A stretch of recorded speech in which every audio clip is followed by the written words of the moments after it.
दोस्तों ये है भारत देश का एक मशहूर और ऐतिहासिक शहर अजमेर। लेकिन इसको अजमेर कम और अजमेर शरीफ के नाम से ज़्यादा जाना जाता है। क्यों? क्योंकि यही वो जगह है कि जहाँ पर भारत के सबसे बड़े सूफ़ी बुज़ुर्ग यानी कि हज़रत ख्वाजा मुइनुद्दीन चिश्ती अजमेरी की दरगाह मौजूद है। इस दरगाह का इतिहास 50, 100, 150 या 200 साल नहीं बल्कि लगभग 800 से 900 साल पुराना है। और ख़ास बात ये है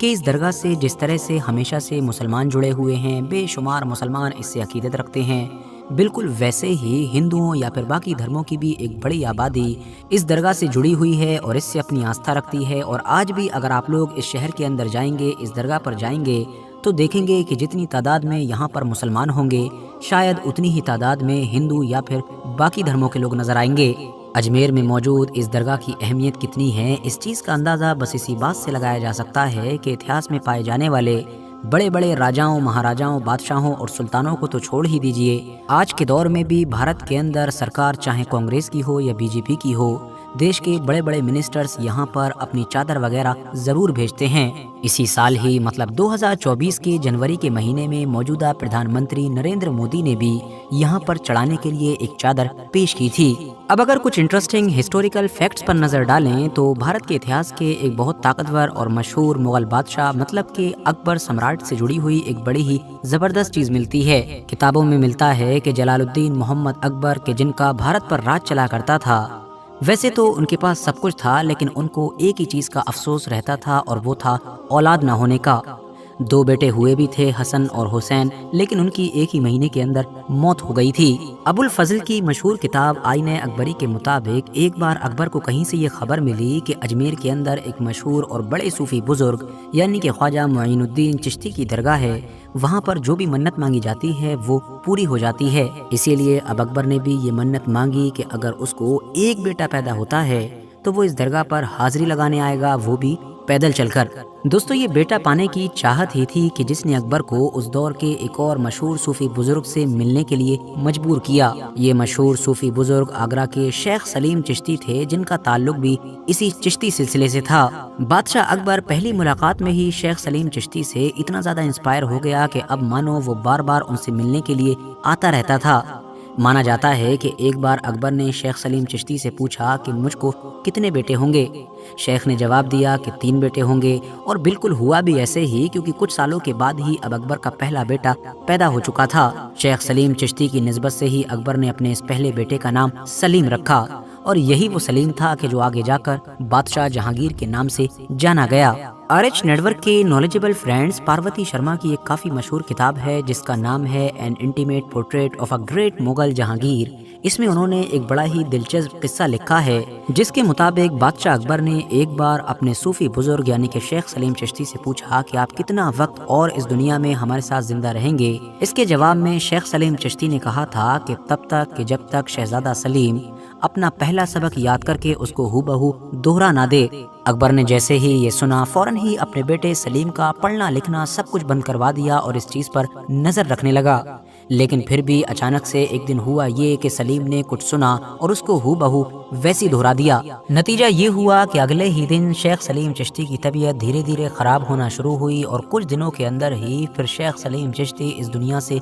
रुखसत हो गए। लेकिन शेख सलीम चिश्ती की वफात के बाद भी अकबर ने चिश्ती सिलसिले का जो मेन सेंटर था, हेडक्वार्टर था, मतलब कि अजमेर शरीफ, वहाँ पर जाना जारी रखा। न सिर्फ जाना जारी रखा बल्कि वहाँ पर अकबर की तरफ से बहुत सारा डोनेशन वगैरह भी दिया जाता था। अब अगर मोटे मोटे तौर पर उन ख्वाजा गरीब नवाज की ज़िंदगी पर नज़र डालें कि जिनकी अजमेर शरीफ में दरगाह है, मतलब कि कब्र है, तो जो हिस्टोरिकल रिकॉर्ड्स मौजूद हैं उनके मुताबिक ख्वाजा मुइनुद्दीन चिश्ती अजमेरी का जन्म, इनकी पैदाइश 1141 ईस्वी के आसपास में ईरान के शहर सीस्तान में हुई थी। बहुत कम उम्र में ही माँ बाप के चले जाने के बाद ये सूफीज़म से इंस्पायर हो चुके थे और बाद में इन्होंने उस बुखारा शहर का सफ़र किया कि जो उस दौर में दुनिया का एक ट्रेड सेंटर माना जाता था और आज के दौर के हिसाब से देखें तो उज़्बेकिस्तान देश के अंदर हुआ करता था। यहाँ पर जाकर ही इनकी मुलाकात चिश्ती सिलसिले के ही एक सूफी बुजुर्ग यानी कि हजरत ख्वाजा उस्मान हारूनी से हुई थी, जो आगे चलकर इनके सबसे बड़े उस्ताद मतलब कि टीचर साबित हुए। इन दोनों ने मिलकर साथ में मक्का और मदीना का सफर भी तय किया था और ऐसे ही सफर के दौरान एक दिन ख्वाब में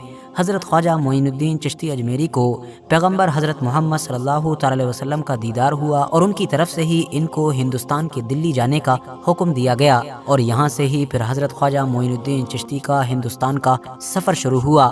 مانا جاتا ہے کہ 12ویں صدی کے آخر میں یہ دلی آ چکے تھے اور اس کے بعد اجمیر پہنچے، اور اجمیر میں جا کر ہی ان کو وہ نام ملا کہ جو آج تک سب سے زیادہ مشہور ہے، مطلب کہ غریب نواز، جس کا مطلب ہوتا ہے غریبوں کو نوازنے والا، مطلب کہ غریبوں پر کرپا کرنے والا۔ اتہاسک کتابوں سے صاف پتہ چلتا ہے کہ حضرت خواجہ معین الدین چشتی کا ایسا اثر تھا کہ جو بھی ایک بار ان سے مل لیا کرتا تھا وہ مانو انہی کا ہو جاتا تھا۔ دھیرے دھیرے ان کا انفلوئنس اتنی تیزی کے ساتھ پھیلا کہ دور دور سے لوگ سفر طے کر کے صرف ان کی باتیں سننے کے لیے آیا کرتے تھے۔ اس پرانے دور میں ہی جب ٹیکنالوجی کا تو اتا پتہ بھی نہیں تھا، حضرت خواجہ معین الدین چشتی کا نام ان کی زندگی میں ہی بھارت کے بڑے بڑے شہر جو دور دور موجود تھے سب میں مشہور ہو چکا تھا۔ 1236 کے آس پاس میں جب وہ اس دنیا سے رخصت ہوئے تو اجمیر شہر کے اندر ہی ان کا مقبرہ بنایا گیا، اور پھر بعد میں دھیرے دھیرے اسی مقبرے نے ہی اس درگاہ کا روپ لے لیا کہ جو آج کے دور میں ہم لوگوں کو نظر آتی ہے۔ ہسٹوریکل سورسز بتاتے ہیں کہ شروعات میں تو یہ مقبرہ ایک معمولی سا اسٹرکچر تھا، مگر جیسے جیسے دور گزرا اور الگ الگ حکومتیں آئیں اور ان کا ان سے لگاؤ ہوتا رہا، ویسے ویسے انہوں نے اب یہاں پر نیا نیا نرمان کروانا شروع کر دیا، جن میں سے ایک نام مانڈو کے محمود خلجی کا بھی تھا کہ جنہوں نے باقاعدہ یہاں پر ایک مسجد کی بھی تعمیر کروائی تھی۔ بعد میں مغلوں کا دور آیا تو اس کی تو بات ہی مت کیجیے، کیونکہ شروعات میں جو میں نے چند چیزیں آپ کو بتائی تھیں اس سے ہی آپ لوگوں کو اندازہ تو ہو ہی گیا ہوگا کہ مغلوں کا اجمیر شریف سے کتنا گہرا رشتہ تھا۔